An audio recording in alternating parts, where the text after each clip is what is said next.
Kirk Cousins tore his Achilles tendon. Now what? Where do the Vikings go from here? Well, they're going to turn to rookie quarterback Jaren Hall, who they selected in the 5th round of the 2022 NFL Draft, and there was nobody more excited about that than myself. He's been a favorite prospect of mine since the Holy War of 2021. If you don't know the Holy War, you will soon enough. Welcome, ladies and gentlemen, to a bittersweet episode of the Real Forno Show.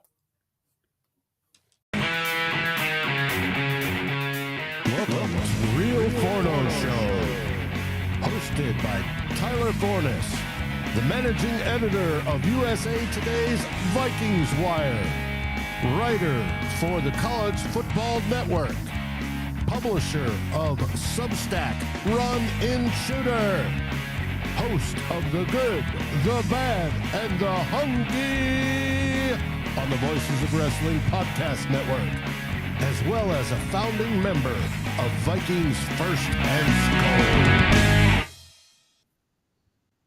Hey everybody, it's Dave here and Tyler over there dealing with an emergency.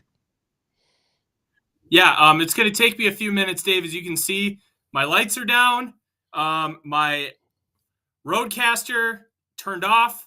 Odie hit something, and he may have caused a short. So I'm going to need a few minutes to figure this out. And, of course, he also just peed on my floor. What a great start to the show, ladies and gentlemen. I'm going to turn over to Dave while I figure this out.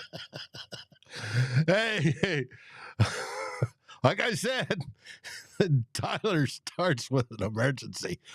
Hey, just like yesterday, everything's going so swimmingly well. The Vikings are whooping the shit out of the Packers, and we are all loving it until suddenly this man steps wrong and kaboom!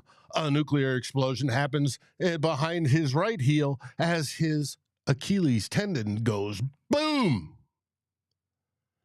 As we all know, Kirk Cousins, it was confirmed today, ruptured his Achilles big time. It came out that he will require surgery. Now, what the extent of that surgery is, we do not know, but he will require surgery and he will be out the rest of the season. That may have been his final play in purple as a Minnesota Viking. We do not know that for certain, but we do know for certain that his contract expires after this season, and what the Vikings do after that is up to Ziggy and Mark and Quasi deciding on a direction to go. Hey, Dave, can you hear me? I can hear you, but not through your microphone. All right. I just want to point out that this little guy is the cause of all the issues right now. He's so Look cute. at him. This is Odie. Most of you know who he is, and he's a wonderful Frenchie. Say hi, buddy. Yes, all right, Odie. you go down and go eat your pee. But we're not getting the microphone via your roadcaster. Okay, I'll be able to fix that here momentarily. But anyways, that's the story of what happened this weekend. We had the marvelous win, and we were ready to dance on the graves of the Green Bay Packers and their fans because they looked terrible. And we were hoping for that. I remember the days when they were and played half their games in Milwaukee. Well, like they've returned to that sort of time frame, that sort of mindset, and that is a wonderful thing. So we'll find out. Yeah. Can you hear me now off the roadcaster? Yes. Sounds much, much better. Beautiful. Welcome, ladies and gentlemen, to the Real Forno Show. Nothing like a live broadcast to spice things up a little bit. As you saw, that sweet boy Odie, literally the second I'm saying welcome to the Real Forno Show, he's taking a pee right next to my desk. And all because I was nice enough to invite him into my office. Well, that's what I get. And then as the intro rolls in, he steps on a cord and unplugs half of my stuff. So all of a sudden, you see all my lights go out, my microphone's not working, and I think a short just happened. And I'm thinking to myself, am I really going to have to replace this like expensive like mixer?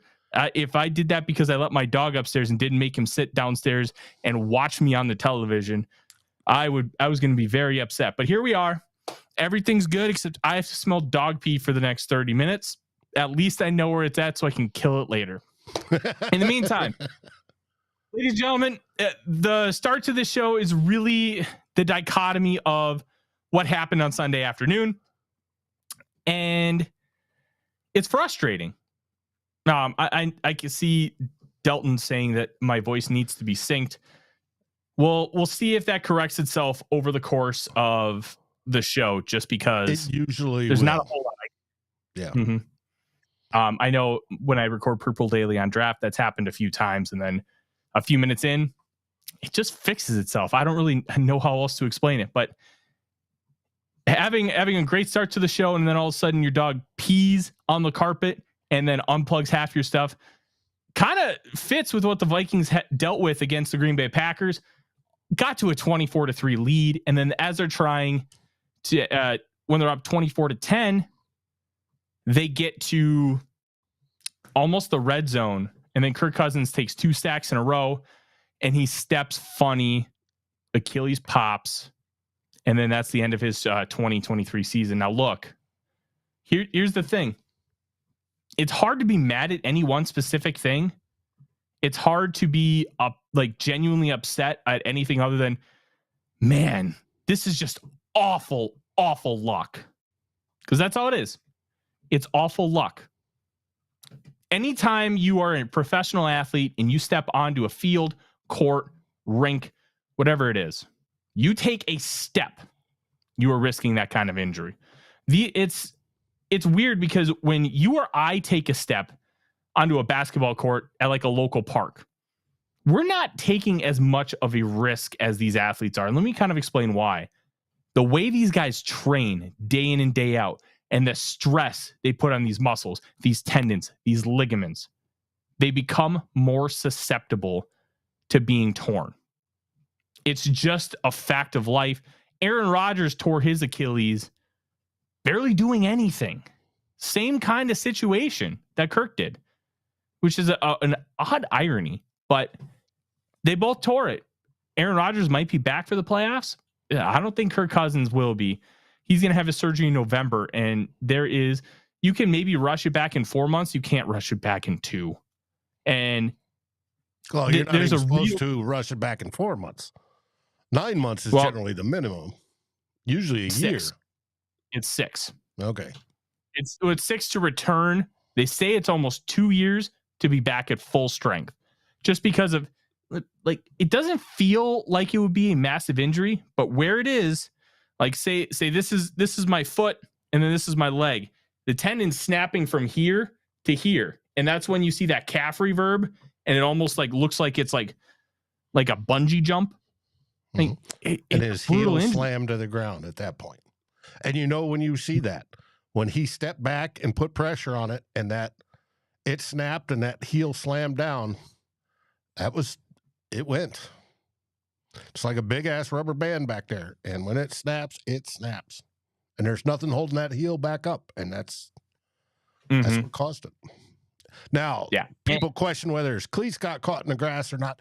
And then they were playing on grass. If it was on turf, you would have heard fans everywhere just screaming for all the turf to be replaced. But this was on grass, the best surface. Stuff happens, guys. It happens. And it just sucks that it happened to us. It sucks that it happened to Kirk when he was playing. And Kevin O'Connell said in his presser on Sunday, Kirk was playing the best ball of his career. These last 2 weeks were just phenomenal. It was surgical. He was playing incredibly confident. He was throwing the ball with accuracy, precision, velocity. And it was almost like once Justin Jefferson left, something changed with him and Kevin O'Connell. And I'm not necessarily saying that in a derogatory way, but you have to change your approach when it's like you're playing chess and you leave your queen open and exposed and they take it for free. There's no exchange. You just lose your queen. Now you have to completely adjust your entire strategy on how to be able to win the chess game. Well, the Vikings kind of lost the queen, and now they lost their other queen in Kirk Cousins. And now you have to adapt and figure out, okay, how are we going to move forward? And that's what this show is about. We can have the funeral for the 2023 seasons of Kirk Cousins, but that's not what we're here for. We're here to move forward. How are we going to move forward? It starts with Jaren Hall. Everybody here who has listened to me or read my work for any extended period of time here, VikingsWire.usatoday.com, or anywhere else where I've been, Score North Purple Daily on Draft, I elaborated a lot about Jaren Hall. We're going to do that here tonight too. Hall, there's nobody in the industry higher than me on Jaren Hall outside of maybe his family. I have been a huge proponent of Hall. He was my quarterback 6 in this past draft class. I loved him. I thought he had all the tools that you wanted. The age was a little bit of a concern, but being 25 years old, he only played in college for 5 years. Now, how does that make sense? 2-year Mormon mission. So when you're doing a Mormon mission, it is essentially a 2 consecutive year job. You really don't get breaks. You really don't get to take days off and then go work out, go play. Like, it is nonstop for that mission because you're working. Like, the whole premise is you're working for the Lord. And when he was done with that, then he went to school and he became the quarterback of the BYU Cougars in the year 2021. And it was week 1. And I'm like, hey, this guy's pretty good. They went to Arizona, beat the Wildcats. Jed Fish's first game, and I love Jed Fish. I think he's done a fantastic job with that program. But then the second game against Utah, that's the holy war. BYU Utah. That is a very passionate, in-depth rivalry where BYU is obviously the religious school. Utah has a lot of Mormon presence, but it is a public university. It is not private like Brigham Young is. There is a lot of hatred, a lot of passion between those two fan bases. And Jaren Hall went into that game and beat Utah. And that was the moment I'm like, okay, this guy's got something. I'm excited to see him. Because remember, he took over for Zach Wilson. He was following the number 2 overall pick in that 2021 NFL draft. So it wasn't like he was going into a nothing program. BYU has been a very solid program at worst for the better part of the last 50 years. And taking a look, Hall can do a lot of different things. And one of the interesting things about Jaren Hall, he's not coming from some weird spread offense that's college based that, hey, we're going to get guys just in a stupid amount of space and just let them do things.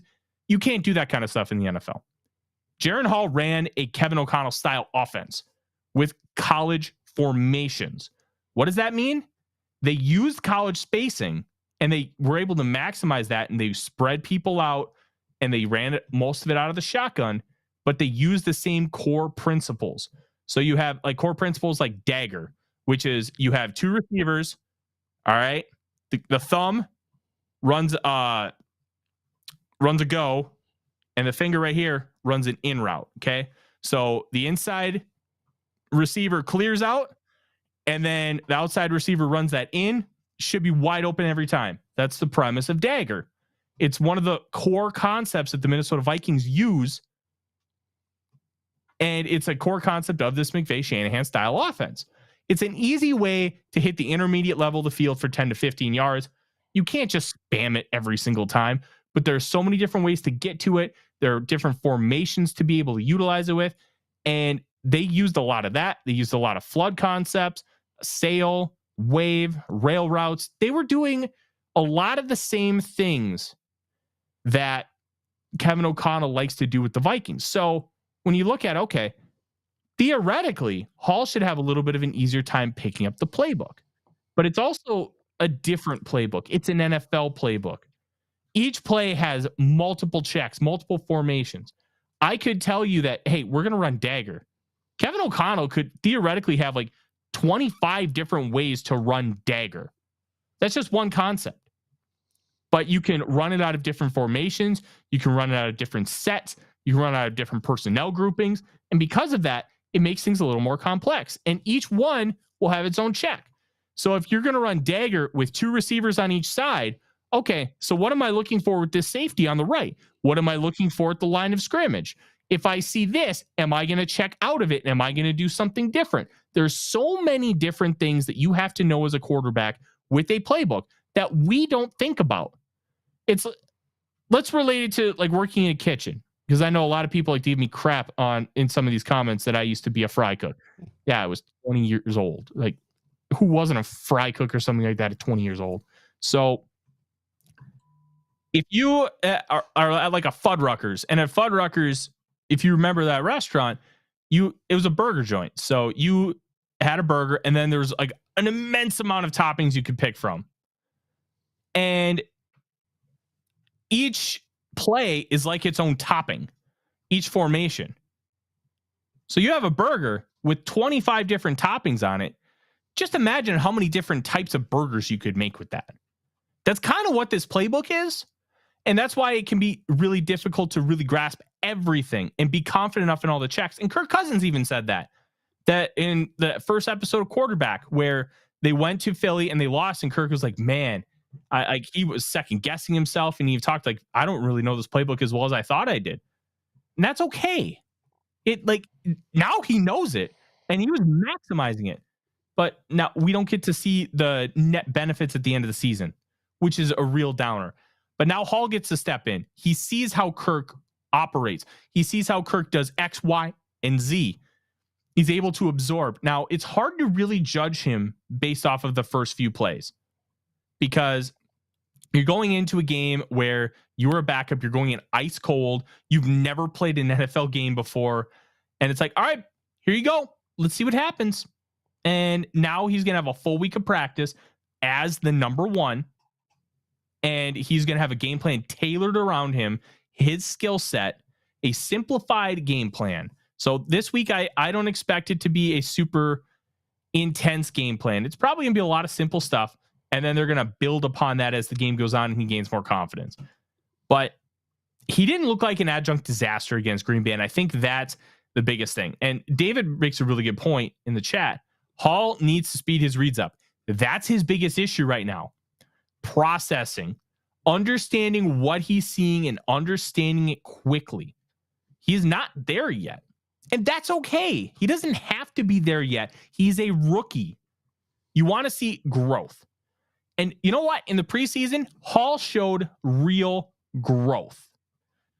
First game was a little bit of a struggle. There were many reasons for that. Second game, he showed improvement. He looked more comfortable. Third game, he looked like he was commanding that third string offense. Now it's third string against third string. It's not exactly the same as, going ones against ones. But showing improvement and growth is important. I still only give Hall a 5 to 10% chance to actually be the future of the Minnesota Vikings at the quarterback position. I even think that might be a little bit too generous. I really believe in Jaren Hall, but we also have to be realistic. It's probably not going to happen. But we're not going to talk about why it's not going to happen. We're going to talk about why it could and why it makes sense and how Hall can do some of these things. I'm really excited to see him, and I'm very excited. Kevin O'Connell being able to call plays for a quarterback that's mobile, being able to call plays for a quarterback that can run RPOs, that can really run a bootleg, that can run sprint options. I hate sprint options. Please don't call any sprint options. I hate them. Because it completely eliminates like 3/4 of the field, and it's just dumb unless you're running it at like the 30-yard line and you're giving a Hall a real opportunity to run with it. Then, all right, call a sprint option, whatever. But there's so many different nuances with this Vikings team now that are opened up because of the mobility aspect. Yes, he's not Kirk, and he's not going to be a cerebrally attack in the pocket like Kirk did. But we can't look at it from the prism of what Kirk was. We have to look at it from the prism of what Jaren Hall is. Jaren Hall is a dual threat type of player who can beat you on the ground and who's great at moving and creating with the ball in his hands when trying to attack downfield. Take advantage of some of that stuff. The processing will come with time. Give him some easy reads early on. Make things easy for him. Get him some confidence and then start implementing some of the really tough stuff. I think you could be surprised at what happens. I'm not going to guarantee anything. I'm not going to say he's going to be really good, really bad, or what. There is potential for him to be really good. And because there's potential with a 5th-round rookie quarterback, that is good for the Vikings. You know what? If he stinks, you just go back to the drawing board when it comes to the 2024 NFL draft, and we're going to be talking a lot of quarterbacks. That's okay. A 5th-round pick, in theory, should be a long-term backup quarterback. Maximum. Ceiling. Yes. you're going to hit on a Dak Prescott every now and then, a Brock Purdy. They're not the norm. They are far and away the outlier. But if you hit on the outlier, good things can happen. And I'm really, really intrigued to see what Hall brings to this football team. What do you think, Dave? Because I've kind of gone on this diatribe for about 20 minutes. I smell dog piss, and I need a drink of water. And yes, it is water in this Yeti. I'm saving my it's not water here. Anyways, what I think is I want to give Jaren Hall a chance. I hope he's as good as you've hyped him up to be, because that would be wonderful to watch. If he is not, we have backup Nick Mullens. If Mullens gets back from his back injury, but everybody worries about backs, Mullens can do okay. He's a serviceable NFL quarterback. He's better than probably some of the starters we've seen so far. Jordan Love. And I think they're going to go with a combination of Hall. They're going with Hall first. If Hall keeps progressing, they'll keep Hall in there. If not, they'll stick Mullens in there. I don't think they're going to go outside the organization to find somebody. Now, there was an interesting comment here about, well, Mannion should be gone now because Mannion was Kirk Cousins' blankie. I added the blankie part, but that's basically what Mannion was. I suspect Mannion will be on the roster this week because there's nobody else. Because Mullens is still on IR through this upcoming week. But after that, once Kirk gets through his surgery, he can come back and sit and be the third quarterback that's sitting in the room and coaching and encouraging and talking stuff. Mm-hmm. Now it's going to be real interesting. Does Kirk come back and do just that? Or they've already said he's going to. And Cam Bynum even made the joke that Kirk may have the helmet on the sidelines once he does come back because he wants to play. He did that during the preseason, and I think that's really cool. I also think he was doing it specifically to hear Kevin O'Connell's cadence calling these plays, because that matters. The more you hear, and he's talked about, and it was the quarterback documentary, I think, that he had an actual audio tape of O'Connell going through plays, and he would listen to it to and from the facility because they would help him just get it ingrained in his brain and be able to hear the cadence of his voice. And when you have to hear that kind of stuff, Dave, it's not like you and me. You could read me off a 5-second play, but if I go like, huh? And then you read it off again, all of a sudden an extra 8 seconds have gone off the play clock. And then now you're scrambling to get to the line of scrimmage. Those little nuanced details make a difference. And Kirk was so meticulous about that stuff. And it's not just a 5-second play. And it was Kirk that recorded a lot of that. So he knew the plays. It would help drill them in. But it was not just one 5-second play. You'd have the original 5-second play, however it went. And then they go, the kill play is, and there went another 5 seconds as they're going over to kill play. It may not be as long, but he's got to listen to both with crowd noise and things going on and all that. And if the radios are starting to, he's not hearing it and he's trying to figure it out. That's why this year they went to simplify it, and he went to the wristband to keep some of the plays there. So all you had to do was come in, play number A7, and he goes down to his list. A7 is, all right, Spitfire right 3 and whatever the paragraph it's called, and he relates that, which to me makes it more efficient and better. And I think that helped him this year. And we saw an improvement. We saw an improvement with him last year, and we saw an improvement with Kirk this year. I think the same thing is going to happen with Hall. Jaren's going to get a bunch of stuff on his wristband, and they're going to try to abbreviate that. So the call may be A7 or however they want to phrase it. And I'm just giving that as an example. And then the rest of the time, while the mic is still hot, Kevin could be going, now I need you to look out towards the left cornerback to see if he's standing here or there, and giving coaching stuff and being able to do that all the way up until coach's mic cuts out. And that's going to help Jaren's development as well. And I think we're going to be more efficient that way. And that's what I'm hoping. And then when Kirk's back on the sideline, he can sit there after every play and tell Jaren, hey, this is what you're seeing. This is what you need to do. Blah, blah, blah, blah, blah. Good job. And that's incredibly valuable for a young quarterback. And if we do get that from Kirk, that's going to be fantastic. And I want to address this because, and I want to say thank you to everybody here live. I see some new people in the chat. Thank you so much for joining us here for your maiden voyage on the show. I see a lot of our regular listeners. Thank you so much to you guys for continuing to stick around with us. Kirk Cousins coming back next year. We got 94 people watching live. Yep. The goal is 150. So tell your friends. We're going to be on for another hour.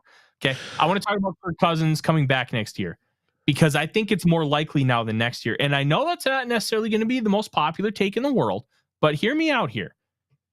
I think it makes more sense for two reasons. One, Kirk Cousins is 35 coming off an Achilles tear. How many NFL franchises are going to want to give a massive contract or a lot of guaranteed years to a quarterback that all of a sudden has this injury? It's an Achilles. It's not a torn ACL. Torn ACL, you feel more comfortable. You're still not the most comfortable.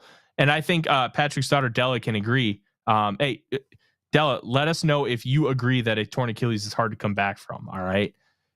It's a difficult injury. And because it's a difficult injury, there's a chance that nobody really is in the market for Cousins. And the Vikings could potentially get him back.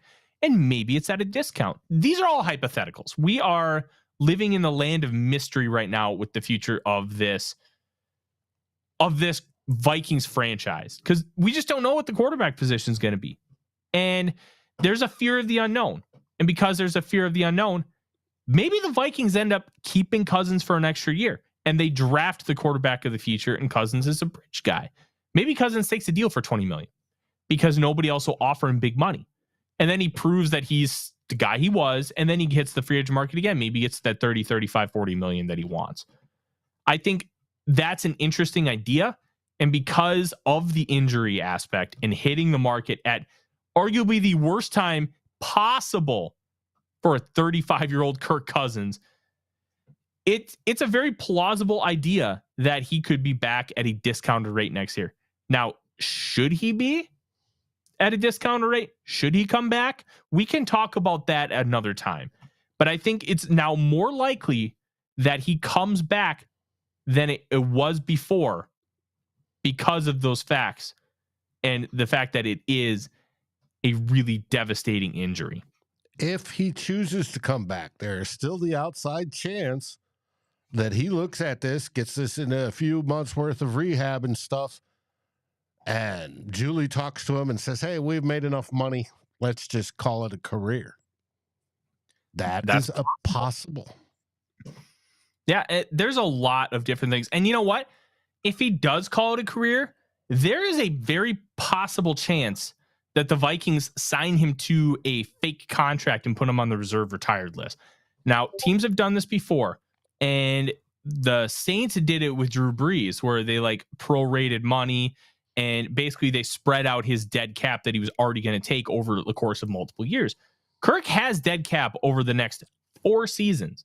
If he's not on the roster by, I think it's like February 20th, or if he's not signed, then that dead cap like prorates. So, because at a certain point, contracts void. Now you can also maneuver, and the Vikings did that last year with Dalvin Tomlinson, where they pushed the void out like an extra 2 weeks because they wanted to try and get a deal done. And they weren't able to because the Cleveland Browns absolutely smoked any deal that they would have offered. You got like $15 million a year. Good for Dalvin. Take the money. Go take the money. You should. It's a very limited window to make it. Get as much as you can. You never, ever know what could happen. And this whole thing is a very interesting debate with Cousins. And you could do a lot of different things to move money around and take cap hits in certain years. And then Patrick's in the chat asking if it will affect JJ extension. No. JJ's going to get his money. And I'll never forget the quote from Peyton Manning, where Peyton Manning was asked about a contract, and he's like, "Look, it's not my job to manage the salary cap. Pay me my money." Hell yeah, get your money. It's not JJ's job to manage the salary cap.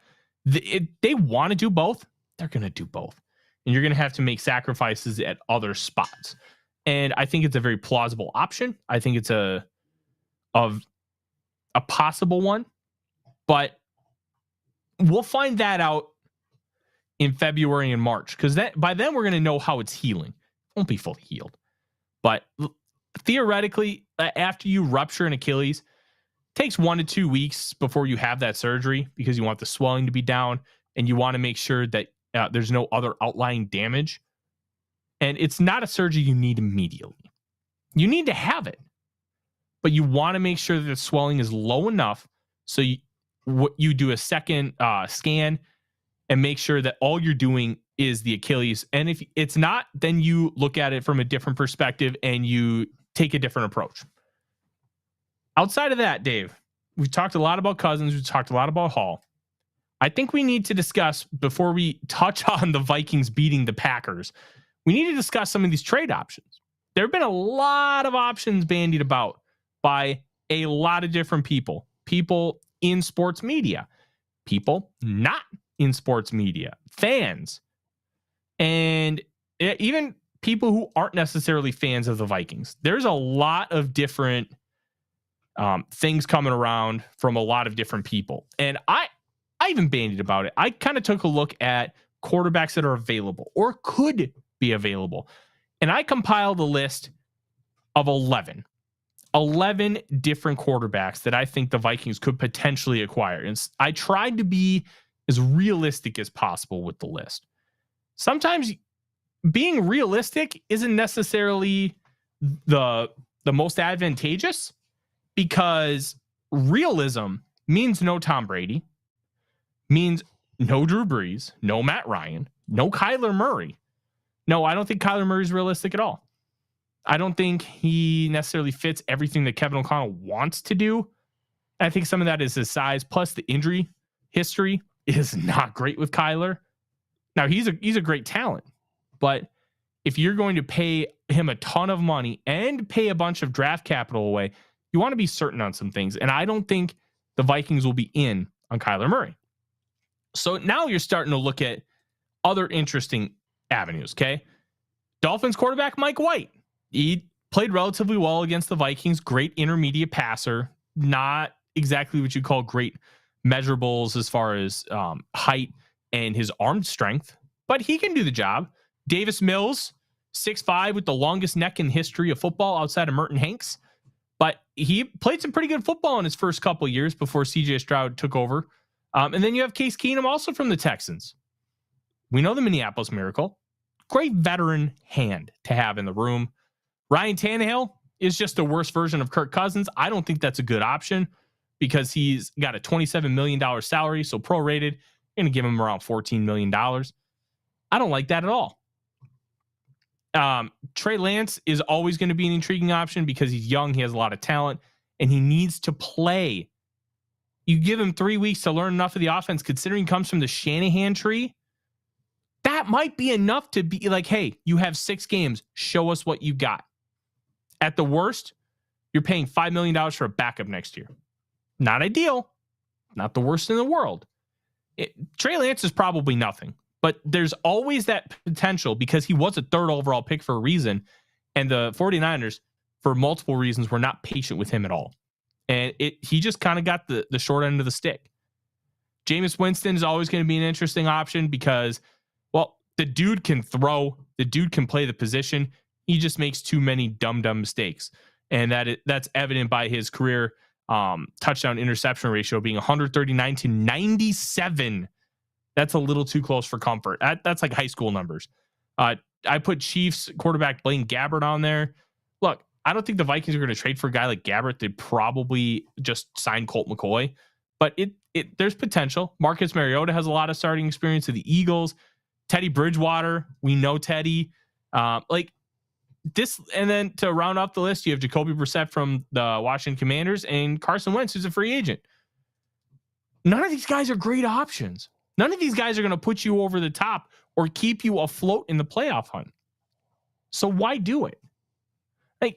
And that's kind of where I'm at now. And when you can really get a clear head and take the emotion out of it, because I think a lot of us were emotional because even if you're not a big fan of Cousins, like the player, you hurt for the guy, you hurt for the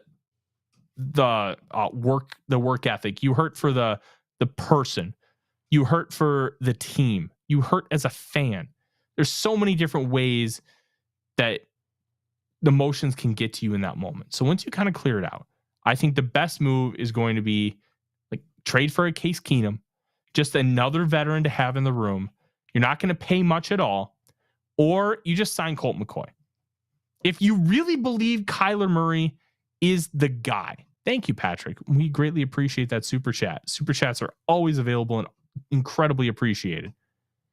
Yeah, but especially to your daughter who thought this was awesome. I'm glad you thought it was awesome. And we all know it's because of my hair and Dave's beard, and that is okay. Because it ain't my hair. That's why I have the hair. I'm hair, your beard, because my beard kind of looks like crap. But if you believe Kyler's the guy, and this is where it can't be a panic move. This would have had to have been a move they would already been talking about for a long period of time, that, hey, maybe we pursue Kyler in the offseason, but now we just have to bump it up. If you believe Kyler is the guy, and you are sold that he's the person to take your franchise to a new level and get them a Super Bowl, which they've never had, you make the move. You make it, and you don't really worry too much about the cost. You just make sure you aren't getting screwed. I don't think he's the guy. I don't think he is the next player, next quarterback of the Minnesota Vikings. But that's the thing. Odie, come here, bud. G-Mac I don't want asks, he has two questions. How likely are we to make the playoffs and win any games? And two, how likely are any of the other options going to be able to do that? And that may be a good way to figure out whether they should go get somebody or not. Okay. How likely are they? The first part was how likely are they to make the playoffs? With Jaren Hall, 25%. Like, it's just so hard because Jaren Hall's an unknown. And you can win with quarterback play. You can win with just being capable. And the Vikings have enough pieces, especially if Justin Jefferson comes back against the Saints. He's going to be throwing to the best receiver in football, the best rookie non-quarterback in football, with two elite offensive tackles and a good interior with the ability to escape the pocket when he needs to. Like, this is the perfect situation for a young player to have to come in and play. I don't know how many games Hall can win. In Purple Daily and Draft, I put the over-under at 3.5 as how many games the Vikings would win the rest of the year, because quarterback does so much. They have other pieces and they have talent. Sometimes talent can just carry you, and the quarterback's just a piece to the puzzle. And that's how they're probably going to have to approach the rest of the season. So I would put the over-under at 3.5 wins. I'd lean over and probably just 4 and 5. I think with how the everything shapes out, 4 and 5 makes a lot of sense when it comes to what the Vikings record could be. And then playoffs, look, I don't want to be a downer, but I don't think the playoffs are going to happen this year. And it's because we lost Kirk Cousins. That's just kind of the way it is. And I'm hoping that we make the playoffs. I'm hoping that the Vikings have a good, fun rest of the season. But as an analyst, it's hard. I can't tell you that it's going to be good. I can't say that it's going to be X, Y, or Z. I just got to be honest. I think the Vikings go 4 and 5 down the stretch, finish 8 and 9, and have like the 14th pick in the draft, and they'll figure out a way to trade and get a quarterback. That's how I think it'll go, but we'll see. The Vikings have this weird history of backup quarterbacks doing amazing things. Randall Cunningham, Wade Wilson, Case Keenum. They have a history of making the NFC Championship game with a backup quarterback. Jeff just had George a nearly super made the chat. NFC Championship game. We just had a super chat from the wonderful and beautiful Miss Mary.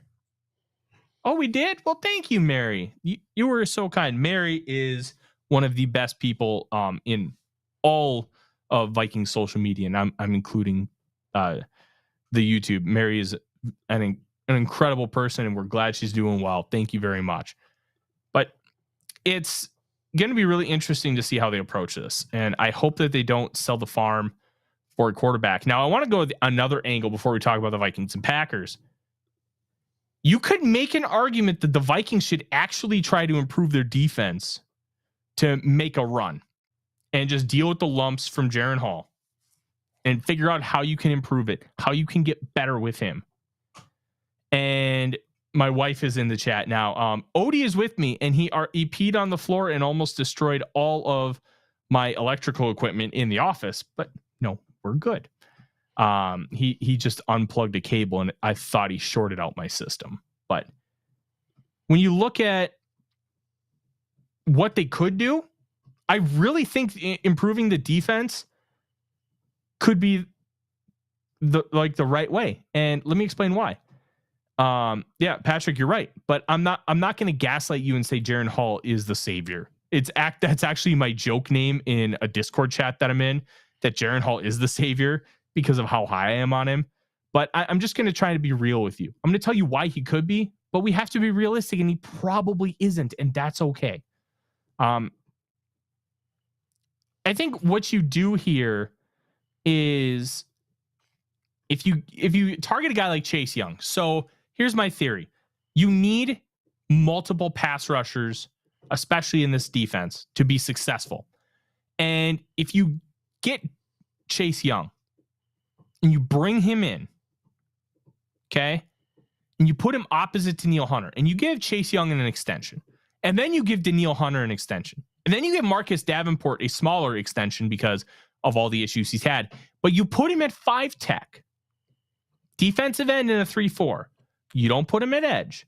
So now you have this hyper athlete at 5 tech, and you have two absolute freaks of nature whose bodies could look like bronze gods from the Roman Empire.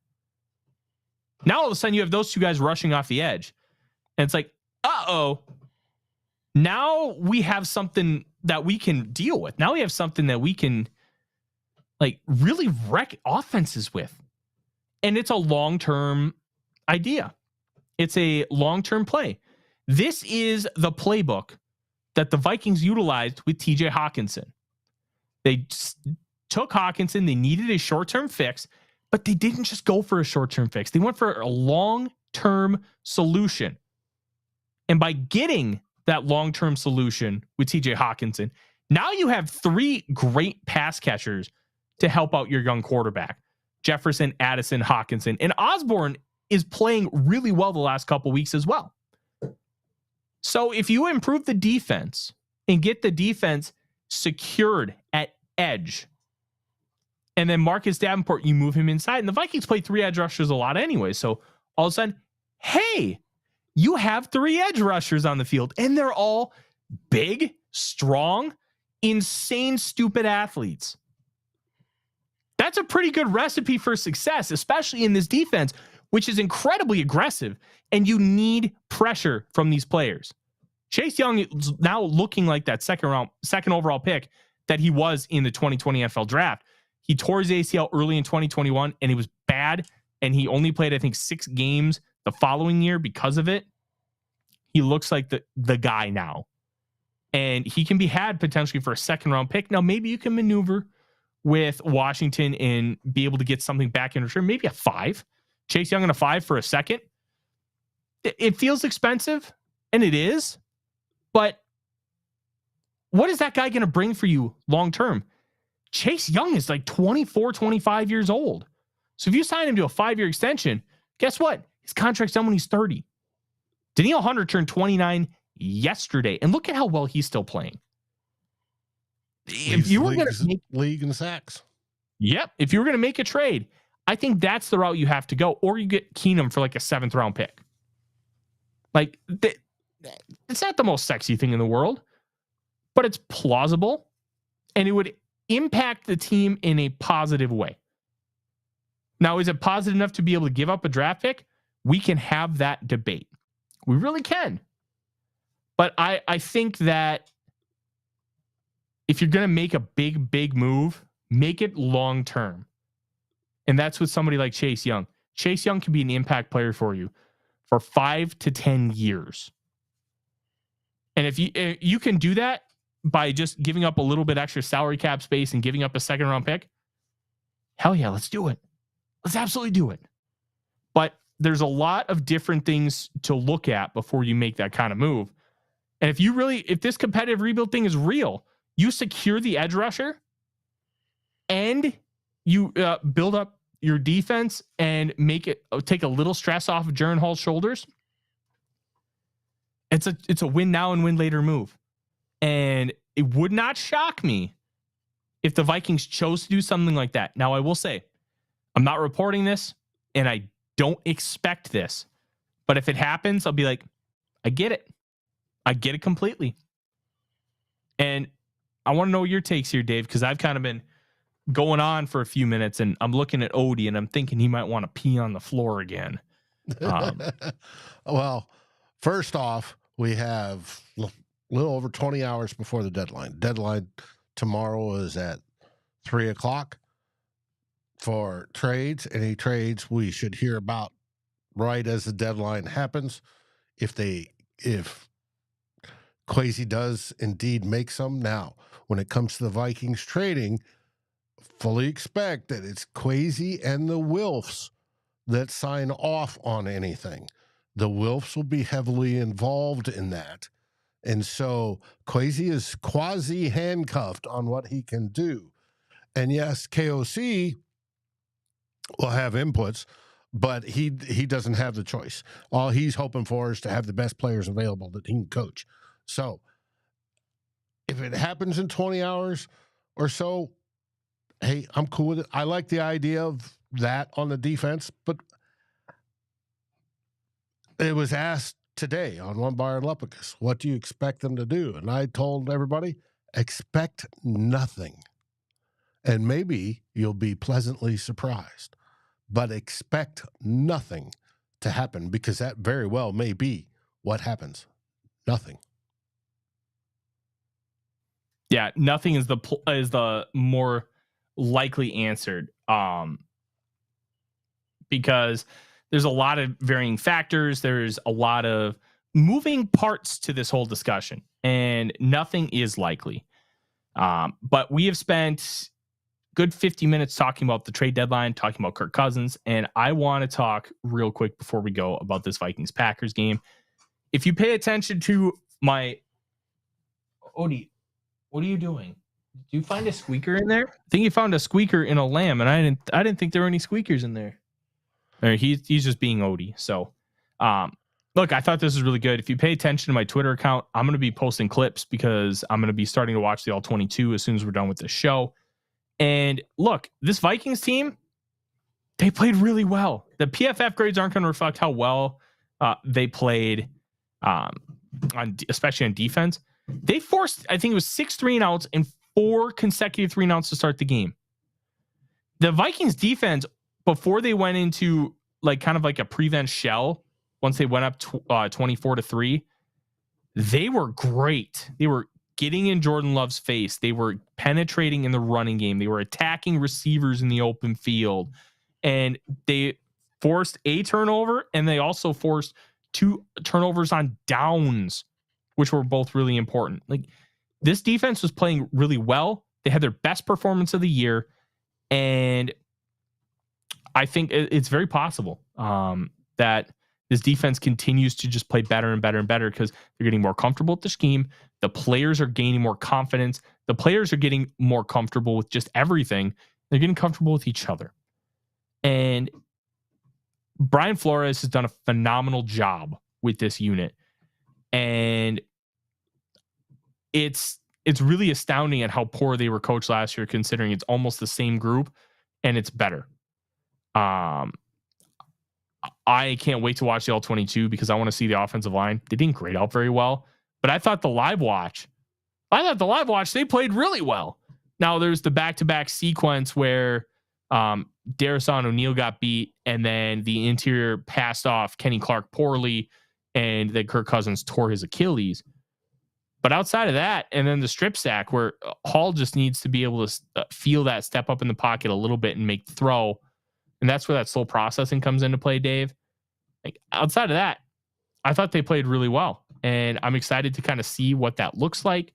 And there's a lot of really interesting things here with this Minnesota Vikings team that I'm really excited to dive into in the All-22. And I tell you guys this all the time. The All-22, you can get it from NFL Plus. I recommend it. You will find yourself to be, even if like it feels daunting, because like when I started watching it, I didn't really know what I was looking at. You kind of just teach yourself and then watch clinics online, talk to people, and you'll kind of figure out how things work. You will find yourself you'll feel more confident in your conversations about football. You'll be more educated, and you'll find it's just you're going to learn a lot about football by watching it, because there's so much that you can't see from the broadcast. How the offensive line plays, how the defensive line plays, what things look like in the secondary, how open are receivers really? Like, oh, X receiver complained about the like being open all the time. Well, were they? Oh, the All-22 will tell us. Like, those things matter. And that's why I always say, hey, All-22, go watch it, and you will find yourself. And you can stop and start and rewind and watch again. You can set the speed. You could slow it way down, or you can speed through it. It's a wonderful tool. Bingo, bango, bongo. It's awesome. And I'm going to be posting a lot of clips here tonight and tomorrow. And that is our show, Dave. Wednesday, we're going to talk about the Atlanta Falcons. We're going to talk about Jaren Hall. We're going to talk about if the Vikings do anything at the trade deadline. By that point, I would expect that we have another quarterback in the building. Whatever that looks like, if it's a trade, if it's just signing Colt McCoy, if we bring back Tanner Morgan on the practice squad because he's already been on the practice squad, whatever that looks like, we're going to talk about it. And we are going to be here every Monday and Wednesday talking about your Minnesota Vikings. And then once draft season comes around, guys, you're going to be getting a lot of stuff, a lot of real sicko stuff, individual prospect breakdowns. And some of these videos will be like 5 to 15 minutes just talking about players. It's going to be a lot of fun, and we're going to enjoy bringing you all the great content. And don't forget, we also have great stuff on the podcast feed. Go subscribe there, whatever podcast platform you use, including YouTube now. And also, if you're watching on the YouTube channel for the first time, thank you very much. Or if you're returning and you haven't already, like, subscribe, ring the bell, because we are going to be doing extra content. Even if you're already subscribing, make sure you hit that ring the bell, because we're going to be able to jump on at random times with guests, with just us talking about a prospect. And there's going to, or maybe it's breaking news or a mock draft that comes around. We're going to be here 365 for you, talking about this team, the Minnesota Vikings. And don't forget, one last thing, you can catch me Monday and Wednesday nights, 6:05 p.m. Central. You can also catch Dave and Darren, two old bloggers, every Saturday at 4 o'clock. And then, most of the time me, but every time Dave, at the 2-minute warning of every single Minnesota Vikings game, bringing you to the end of the game and the post-game show. For all of us here at Vikings First and SKOL, I'm Tyler. He's Dave. What do we say, Dave? SKOL Vikings. SKOL Vikings, baby. Like, subscribe, and ring the bell to get notifications. It helps us grow this community that we all love, our Minnesota Vikings. And on behalf of Tyler Forness and myself, Dave Stefano, thank you so dearly for watching the Real Forno Show. SKOL, everyone.